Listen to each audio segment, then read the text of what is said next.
ወዳጀነ መሐረነ እንዲህ ሲል ይጀምራል። ቦታው መኖሪያ ቤቱ ነው። ፊት ለፊት ተቀምጧል። አጠገቡ ባለቤቱ ክብርት አርቲስት አምለሰት ተቀምጣለች። ራት ቀርቧል። ጥያቄ ጠየቅኩት። ቴዲ ለአንተ የተለየ ቅዱስ ስፍራ የት ነው አልኩት። አስቦ መለሰልኝ። ኢትዮጵያ ብሎ ዝም አለ። ያልገባው መሰለኝና ደግሜ ጠየቅኩት። ማለቴ ከቅዱስ ስፍራዎች ለአንተ የተለየው ቦታ የት ነው አልኩት። አሁንም እንደተረጋጋ መለሰልኝ። ኢትዮጵያ አለና አንገቱን ደፋ አደረገ። ለመጨረሻ ጊዜ ሞከርኩት እያስረዳሁት። እንደው ከአክሱም፣ ከላሊበላ፣ ከጊሼን ከመሳሰሉት አንተ ልዩ ቅዱስ ቦታ የምትለው የትኛውን ነው አልኩት። ቴዲ ፈገግ አለና ሁሉንም ቅዱስ ስፍራዎች አከብራለሁ፣ ለእኔ ቅዱስ ቦታ ኢትዮጵያ ናት አለኝ። የክብር ዶክተር ቴዎድሮስ ካሳሁን እኔ ቀርቤ እንዳየሁት እጅግ በጣም መልካም ሰው ነው። አንደኛ፣ ቴዲ ለየትኛውም ብሔር ጥላቻ ወይም ንቀት የለበትም። የተለየ የብሔር ፍቅርም የለውም። ለእርሱ ሁሉም ኢትዮጵያውያን እኩል የተወደዱ የተከበሩ ናቸው።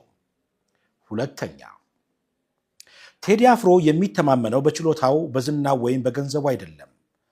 በሰራዊት ጌታ በልዑል እግዚአብሔር ግን እጅጉን ይተማመናል። የሚጠብቀኝ ሊቀ መላእክቱ ቅዱስ ሚካኤል ነው ብሎኛል። ሶስተኛ፣ ቴዲ ክርስቶስን ይወዳል።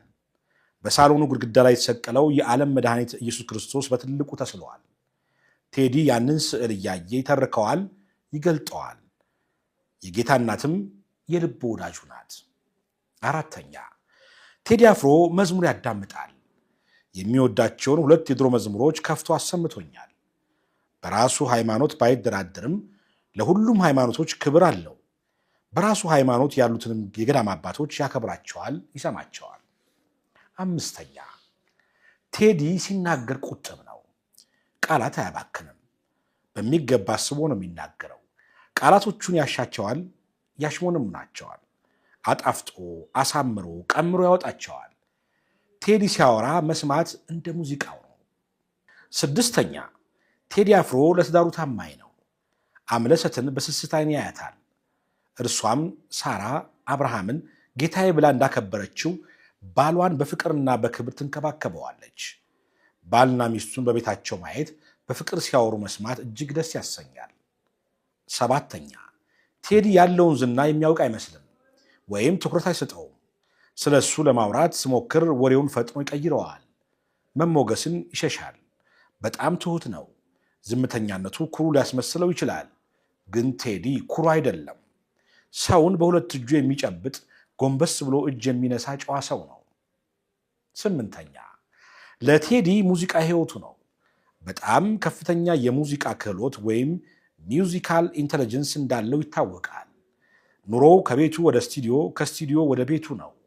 የሙዚቃ ስራዎቹ የሚወደዱት በስጦታው ላይ ትጋት ተጨምሮባቸው ነው። ቴዲ የሙዚቃ ጂኒየስ ይመስለኛል። ዘጠነኛ፣ ቴዲ አፍሮ መጽሐፍትን ያነባል። ለማንበብ ጊዜ አለው። ታሪክ ይወዳል። ታሪክን በጥልቀት ይመረምራል፣ ይፈትሻል፣ ያሰላስላል። ቴዲ ጥሩ አሰላሳይ ወይም ቲንከር ነው። አስረኛ፣ ከቴዲ ጋር ባሳለፍኳቸው ሰዓታት የትኛውም የፖለቲካ ሰው አንስቶ አላወደሰም፣ አልተቃወመም።